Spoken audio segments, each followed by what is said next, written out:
Hello students, welcome to my YouTube channel. Today we will discuss our very important topic which is minimum spanning tree. Minimum spanning tree क्या होता है? ये एक acyclic graph होता है जिसके अंदर वर्टिसेस और एजेस होते हैं. वर्टिसेस क्या होते हैं? जो हमारे ग्राफ के जो नोड्स होते हैं और एजेस होते हैं जो नोड्स को कनेक्ट कर रहे होते हैं.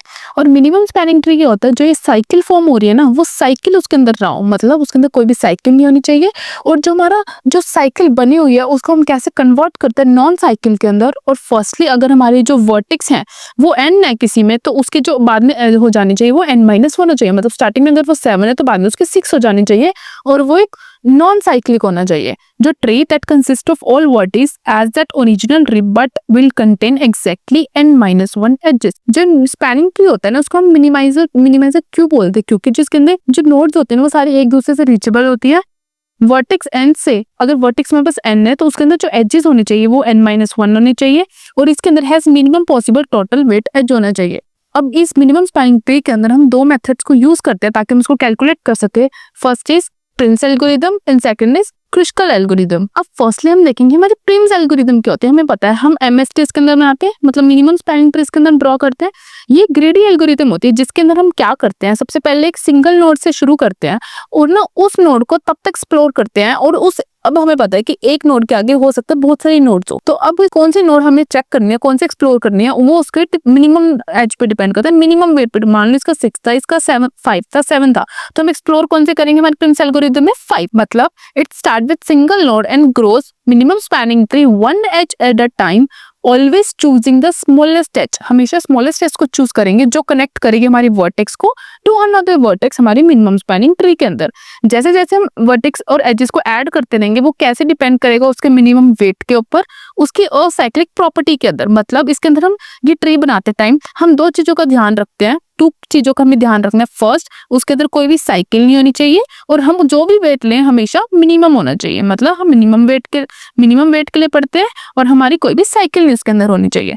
अब इसके स्टेप्स क्या क्या पढ़ते हैं हम इसके अंदर बेसिकली 4 स्टेप्स होते हैं. First, initialisation. इनिशियलाइजेशन क्या होता है? हम किसी भी आर्बिट्री किसी भी नोड से शुरू कर देंगे और उसको मिनिमम स्पैनिंग ट्री चेक कर देंगे, मार्क कर देंगे. सेकंड स्टेप होता है हमारे पास एज सिलेक्शन. एज सिलेक्शन कैसे करते हैं हम? वो हमारा सिलेक्शन होता है on the basis of its minimum weight. जिसका सबसे मिनिमम वेट होगा वो हमारी एज सिलेक्ट कर लेंगे. थर्ड स्टेप, हम उस सिलेक्टेड एज को फिर कनेक्ट कर देंगे और उसको अपडेट करके फिर ये प्रोसेस तब तक चलता रहेगा जब तक हमारे जो पहले एजेस अगर हमारे पास 5 थे तब तक वो 4 पे या एक उससे कम नहीं हो जाती. मतलब मान लो पहले हमारी n थी तो वो n-1 हो जानी चाहिए. अब हम मिनिमम स्पैनिंग ट्री की कॉम्प्लेक्सिटीज, एडवांटेज, डिसएडवांटेज की बात करेंगे. उसके बाद हम इसका एक ब्रीफ एग्जाम्पल देखेंगे कैसे हम इसको सॉल्व कर सकते हैं. जो हमें पता है जो हम प्रिंट यूज करते हैं ना वो हम बेसिस जो किस पे डिपेंड करता है वो हमारी प्रायोरिटी क्यू पे डिपेंड करता है. अभी जो प्रायोरिटी क्यू होती है ये क्या होती है हमें पता है. प्रायोरिटी के बेसिस पे मतलब या तो वो इंक्रीजिंग ऑर्डर में होगा या वो डिक्रीजिंग ऑर्डर में होगा. और हम इसमें क्या यूज करते हैं? हम यूज करते हैं मिनिमम वेट. मतलब हम यूज करेंगे ऊपर से, मतलब छोटे से बड़ा हम जा रहे हैं. इसकी जो टाइम कॉम्प्लेक्सिटी होती है वो होती है O E log V. E denotes edges and V denotes vertex. इसके एडवांटेजेस क्या होते हैं? ये गारंटी करती है कि जो हमारा मिनिमम स्पैनिंग ट्री होगा वो कनेक्टेड होगा बट उसकी जो वेट्स होंगे वो सब हमेशा मिनिमम पे डिपेंड करेंगे. और ये सिंपल एल्गोरिथम होती है बहुत ज्यादा. इसके डिसएडवांटेज क्या होती है? ये बहुत ज्यादा स्लो होती है और इसके अंदर मेमोरी लॉस भी हो सकती है और ये डिजायरेबल भी नहीं होता इतना. इम्प्लीमेंटेशंस कैसे करते हैं? इसके अंदर हम 3 इम्प्लीमेंटेशंस यूज करते हैं. For adjacency matrix, for adjacency list matrix और यूजिंग प्रायोरिटी क्यू. अगर हम प्रायोरिटी क्यू बेसिक यूज करें तो हम कैसे फॉर्मेशन कर सकते हैं? तो अब हमें पता है हम प्रिम्स का यूज करके हमें एक MST बनाना है, मिनिमम स्पैनिंग ट्री बना रहा है. और ऐसे बनाना है कि उसके अंदर हम जो मिनिमम एक तो वेट लें और उसके अंदर एक तो कोई भी साइकिल नहीं होनी चाहिए. तो ये दोनों चीज, इन दोनों फैक्टर्स को हम यूज करके हम MST बनाएंगे. अब वो कैसे बनाएंगे? हमारा फर्स्ट स्टेप क्या होता था? हमारा फर्स्ट स्टेप क्या था कि हमें कोई भी आर्बिट्री नोड से हमें शुरू करना है. आर्बिट्री नोड क्या लेंगे? फॉर एग्जांपल हम आर्बिट्री नोड B ले लेते हैं. हमने B से शुरू किया. अब हम B हमारा कहाँ जा रहा है? हमारी 2 जगह पे जा रहा था. एक हमारा A पे जा रहा था, एक C पे जा रहा था. तो फॉर एग्जांपल हम ले लेते हैं, पर हम लेंगे कौन से? जिस पे हमारा मिनिमम जा रहा है. अब मिनिमम किस पे जा रहा है? हमारा B to A जा रहा है तो हम A पे ले लेंगे. उसके बाद अब हम देखेंगे हमारा A किस पे जा रहा है? सिर्फ D पे जा रहा है तो, और C पे 6 पे जा रहा है. तो हम क्या करेंगे? इसको 5 मिनिमम है तो हम इसको D तक ले जाएंगे विच इज 5. अब हमारा D भी 2 जगह जा रहा था, एक I पे एक E पे. मिनिमम क्या है? हमारा 2 है तो हम उसको 2 तक लेके जाएंगे जो हमारी E नोड तक जा रहा है. मिनिमम फिट हमने 2 ले लिया. अब हमारा जो E है वो भी 2 जगह जा रहा था 3 पे जा रहा है, एक 8 डिस्टेंस पे जा रहा है, मिनिमम क्या है हमारे पास 3, तो हम किस पे चले जाएंगे, सी नोड पे चले जाएंगे। तो सी नोड पे हमारा कहाँ तक जा रहा है, हमारा डिस्टेंस विच इज 3, हमने 3 ले लिया। उसके बाद हम देखेंगे कि जो हमारा सी है वो हमारी काफी सारी जगहों पे जा रहा है, एक हमारा बी पे भी जा रहा है, एक हमारा ए पे भी जा रहा है, एक हमारा यहाँ पे भी जा रहा है ई की तरफ और एक एफ की तरफ। लेकिन अगर हम देखेंगे ये तो हमारा डिस्टेंस कवर हो चुका है, बट जो हमारा सी टू ए जा रहा था, हमारा सी टू बी जा रहा था, हमारा सी टू एफ जा रहा था, ए से बी, सी से बी और सी से ए जाने पे हमारी एक साइकिल फॉर्म हो जाएंगी। एक साइकिल फॉर्म हो रही है, जो हमें साइकिल फॉर्म नहीं करने, कोई भी हमारी साइकिल फॉर्म नहीं होनी चाहिए। अगर ऐसे कोई क्राइटेरिया आता है तो हम वेट को कैटेगरी ना देके हम साइकिल को कैटेगरी देते हैं। तो हम क्या कौन सी नोड पे चले जाएंगे, एफ नोड पे चले जाएंगे, जिसका हमारा डिस्टेंस था 7। अब हमारा एफ कहाँ जा रहा था, जी पे जा रहा था, जी पे हमारा क्या डिस्टेंस था 12। अब हम देखेंगे हमारा जी भी 3 जगह पे जा रहा है, 8 पे, 7 पे और 8 पे। अब हम लेकिन देखेंगे अगर हम जी को ई तक चले जाएं तो हमारी एक साइकिल फॉर्म हो रही है, साइकिल फॉर्म हमें नहीं करनी तो हम ऑब्वियसली इस नोड को तो नहीं ले रहे। अब हम जी से आई पे भी जा सकते हैं, हमारी मर्जी है। तो अब हम देखेंगे मिनिमम क्या है, मिनिमम हमारा 7 है, तो हम इसको ले लेंगे, इस नोड को लेंगे, तो हम ई तक चले जाएंगे, आई तक चले जाएंगे। और अब आई के बाद तो सिर्फ हमारे एच ही बच रही है, तो हम एच पे चले जाएंगे जो हमारा 3 डिस्टेंस कवर कर रहा था। तो अब हम देखेंगे हमारी यहाँ पे कितनी नोड्स थी, 1 2 3 4 5 6 7 8 9 10 11 12, हमारी 12 नोड्स थी इस पे तो। और हमारी अब इस पे कितनी नोड है, 1 2 3 4 5 6 7 8 9 10।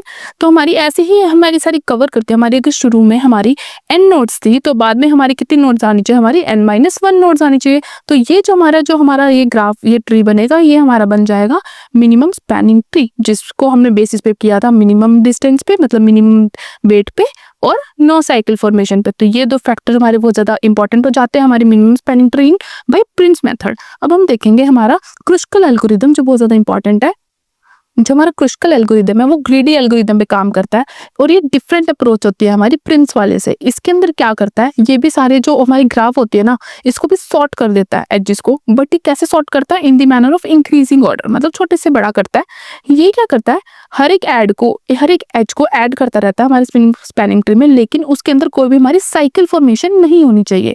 मतलब जो हमारा मिनिमम वेट है हमेशा फर्स्ट नोड का मिनिमम होना चाहिए और लास्ट नोड का हमेशा मैक्सिमम होना चाहिए। मतलब हम मिनिमम टू मैक्सिमम जाते हैं, तो इसके अंदर कोई भी हमें वेट मेजर नहीं करना पड़ता, बस हमें इतना देखना है कि हमारी कोई भी साइकिल फॉर्म नहीं होनी चाहिए। अगर हम इसकी प्रोसीजर की बात करें तो इसके अंदर क्या करते हैं, हम सारे एजेस को सॉर्ट करते हैं इंक्रीजिंग ऑर्डर में। उसके बाद हम स्मॉलेस्ट एज को लेंगे, अगर वो साइकिल फॉर्म कर रही होगी तो हम उसको छोड़ देंगे और दूसरे नोड की तरफ जाएंगे। ये और सेकंड स्टेप तक रिपीट करते रहेंगे जब तक हमारे पास जो हमारी पहले मान लो वी एज थी, हमारी वी माइनस एज नहीं हो जाती। इसके टाइम कॉम्प्लेक्सिटी हमारे पास क्या होती है, ओ ई लॉग ई। फॉर एग्जाम्पल हमारे पास कोई एज है, वर्टेक्स है जिसकी वी वर्टेक्स है और हमारी एजेस की वर्टिसिटी होनी चाहिए v- होनी चाहिए। ये कैसे डिसाइड करते हैं हम, एक तो कोई भी ग्राफ कनेक्टेड ना हो, ग्राफ कनेक्टेड हो, इसके अंदर कोई भी लूप ना बने और मिनिमम हमेशा हमारी कॉस्ट आनी चाहिए। ये डिस्कनेक्शन वे में काम करता है कि हमारा जो सारा काम है वो डिस्कनेक्टेड होना चाहिए। जैसे फॉर एग्जाम्पल हमें कोई एग्जाम्पल लेके बात करें तो हमारे सारी नोड एजेस कनेक्टेड है। अब इन कनेक्टेड को हमें एमएसटी बनाना है, मिनिमम स्पैनिंग ट्री बनाना बाय क्रुस्कल एल्गोरिथम। तो प्रिम्स तो हमने देख लिया कि प्रिम के अंदर तो हमें एक पूरा सेट ऑफ प्रोसीजर यूज करना पड़ता है, बट इसके अंदर क्या करेंगे, हमने कोई भी शुरू किया ए नोड से मान लो, तो ए नोड के बाद हम किस पे जाएंगे, ऑब्वियसली हमारे सी पे जाएंगे। मिनिमम कौन सा हमारे पास सी है, तो हम ए से सी पे चले जाएंगे क्योंकि सी हमारा मिनिमम है। उसके बाद हम क्या करेंगे, सी के बाद अब सी काफी सारी जगहों पे जा रहा है लेकिन हमारा मिनिमम कहाँ जा रहा है, 4 पे जा रहा है, तो हम 4 पे चले जाएंगे। उसके बाद अब 4 के बाद बी कहाँ कहाँ जा रहा था, बहुत सारी जगहों पे जा रहा है बट मिनिमम क्या जा रहा था 2, तो हम ई पे चले जाएंगे। ई पे जाने के बाद अब मिनिमम कहाँ जा रहा है हमारा 3 पे जा रहा है, मतलब एफ पे जा रहा है, तो हम यहाँ चले जाएंगे। अब जो हमारा, अब हम इधर नहीं जा सकते क्योंकि हमारी एक साइकिल फॉर्म हो जाएंगी, तो हम क्या करेंगे, हम इधर चले जाएंगे विच इज जी पे चले जाएंगे क्योंकि मिनिमम था।